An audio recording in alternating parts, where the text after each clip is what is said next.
বা এই জায়গায় গরিবের হোটেল খোলা হয়েছে, আপনার মতামত কি বলেন? এই জায়গায় গরিবের হোটেল খোলা হয়েছে, আপনার মতামত কি? ভালো হয়েছে, আর ভিক্ষুক প্রতিবন্ধীর জন্য 10 টাকা খাওয়াইতেছে, এটা কি কেমন? আরো ভালো হয়েছে, বিক্রিদের খাওয়াতে আরো ভালো হয়েছে। ভাই এই জায়গায় গরিবের হোটেল খোলা হয়েছে, আপনার মতামত কি বলেন? এই জায়গায় গরিবের হোটেল খোলা হয়েছে, ভিক্ষুক প্রতিবন্ধীদের 10 টাকায় খাওয়া নয়, আপনার মতামতটা কি বলেন?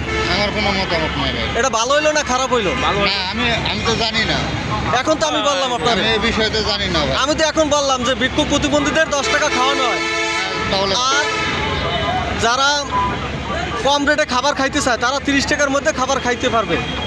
এটা কি ভালো হইলো না খারাপ হইলো? ভাই আপনার মতামত কি বলেন? ভালো, আপনার মতামত কি বলেন? ভালো। আপনার মতামত কি? হ্যাঁ, 30 টাকা খাওয়া দাওয়া ভালো হয়েছে। খাইছেন কোনো সময় গরিব হোটেলে? হ্যাঁ, খাইছি, কবে খাইছেন? এই 30 দিন আগে। খুব মানসম্মত খাবার না খারাপ খাবার? ভালো খাবার, ভালো খাবার। হ্যাঁ ভালো খাবার।